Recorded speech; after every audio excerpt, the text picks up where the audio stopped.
Assalamualaikum warahmatullahi wabarakatuh. Yang saya hormati kepada Bapak Fathahillah SH.MPD selaku dosen pengampu mata kuliah Pancasila, dan yang saya hormati kepada Dr. Izhar MPD selaku dosen pengampu mata kuliah Bahasa Indonesia, dan teman-teman semua yang saya banggakan. Saya di sini perwakilan dari kelompok 3 akan mempresentasikan proposal hasil kerja kelompok kami yang berjudul Kurangnya Pemahaman Anak SMP akan Nilai-Nilai dan Makna Pancasila. Sebelumnya izin memperkenalkan diri, saya Dede Jawaharo dan rekan-rekan saya yang bernama Roni Setiawan, Tegar Saputra, Lailatul Fadilah, Reni Kartika Putri, Adelia Wulandari, Dewi Setianingsi, dan Sekar Arinda Putri. Yang pertama yaitu latar belakang. Pancasila di era sekarang ini mengembalikan atau menegaskan kembali kedudukan Pancasila sebagai dasar filsafat negara. Indonesia merupakan tantangan terbesar bagi Indonesia untuk mempertahankan budaya yang telah sesuai dengan nilai-nilai Pancasila. Namun, faktanya banyak sekali kesalahpahaman dan penafsiran mengenai Pancasila.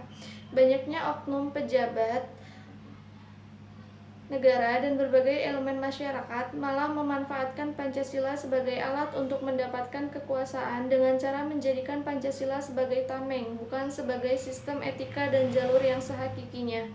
Justru malah mengendalikan semua elemen bangsa dengan dogmatisme ideologi. Kondisi ideal. Anak SMP memiliki pemahaman yang baik tentang nilai-nilai dan makna Pancasila sebagai dasar negara Indonesia. Mereka memahami pentingnya Pancasila dalam kehidupan berbangsa dan bernegara, serta mampu mengaplikasikan nilai-nilai Pancasila dalam kehidupan sehari-hari. Pendidikan Pancasila harus diberikan secara konsisten dan terus-menerus agar siswa dapat memahami nilai-nilai dasar seperti persatuan, kemanusiaan, keadilan, demokrasi, dan kerakyatan. Selain itu, guru dan orang tua juga harus menjadi contoh dan teladan dalam menerapkan nilai-nilai Pancasila dalam kehidupan sehari-hari. Yang kedua, kondisi realitas.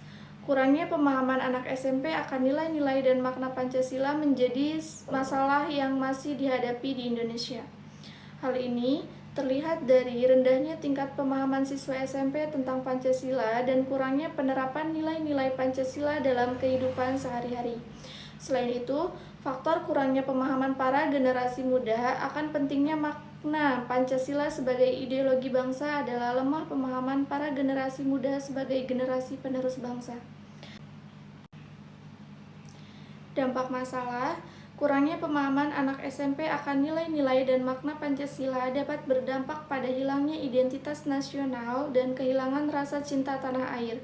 Selain itu, kurangnya penerapan nilai-nilai Pancasila dalam kehidupan sehari-hari dapat memicu terjadinya tindakan-tindakan yang bertentangan dengan nilai-nilai Pancasila.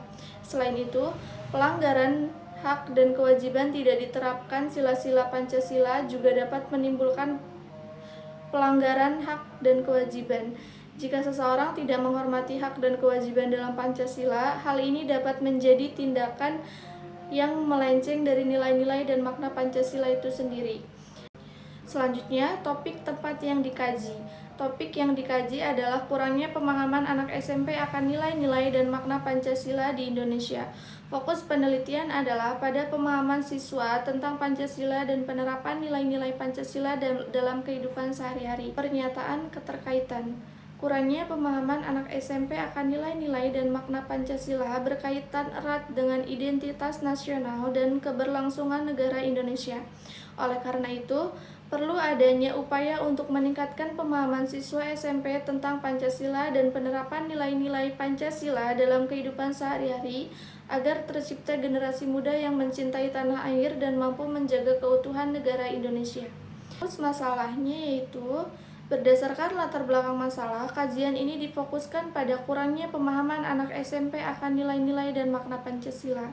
Rumusan masalahnya, rumusan masalah kajian ini bagaimana mengatasi permasalahan ini, yaitu kurangnya pemahaman anak SMP akan nilai dan makna Pancasila. Selanjutnya, sumber informasi. Yang pertama, mencari informasi dari sumber-sumber terpercaya seperti buku, jurnal, artikel, dan situs web resmi pemerintah. Yang kedua, mengamati dan memperhatikan lingkungan sekitar seperti perilaku dan sikap anak SMP terhadap Pancasila. Yang ketiga, membaca hasil penelitian atau survei yang telah dilakukan terkait kurangnya pemahaman anak SMP terhadap Pancasila.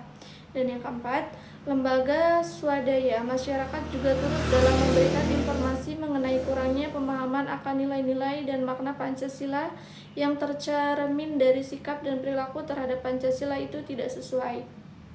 Selanjutnya, metode dan teknik pengumpulan. Metode yang digunakan dalam pengumpulan data ini ialah metode kualitatif dengan teknik studi literatur, observasi, dan studi dokumentasi.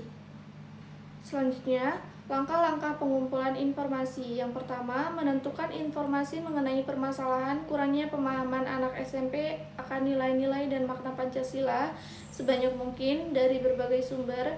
Yang kedua, menetapkan sampel atau responden dengan kriteria. Yang pertama, memiliki peranan penting di suatu lembaga sekolah, yaitu guru. Yang kedua, memiliki pengetahuan sesuai dengan topik yang akan diteliti, yaitu siswa SMP. Yang ketiga, memiliki keinginan bekerja sama dan berbagi informasi terkait topik kajian, yaitu guru dan siswa SMP. Yang ketiga, menetapkan jangka waktu pengumpulan data. Yang keempat, memperoleh izin surat keterangan dari pihak responden bahwa telah setuju untuk bekerja sama. Yang kelima, melakukan pengumpulan data. Dan jadwal pelaksanaan bisa teman-teman lihat di situ. Pada bulan Oktober tanggal 9 2023, pembuatan Google Form dan soal akan dilaksanakannya kegiatan tersebut sesuai dengan jadwal yang tertera. Dan pada tanggal 16 Oktober 2023 melakukan observasi dengan menyebarkan Google Form melalui WA. Pada tanggal ini, kelompok akan terjun langsung ke SMP untuk melakukan pengumpulan informasi. Sekian presentasi proposal dari kelompok kami, kurang dan lebihnya saya mohon maaf. Assalamualaikum warahmatullahi wabarakatuh.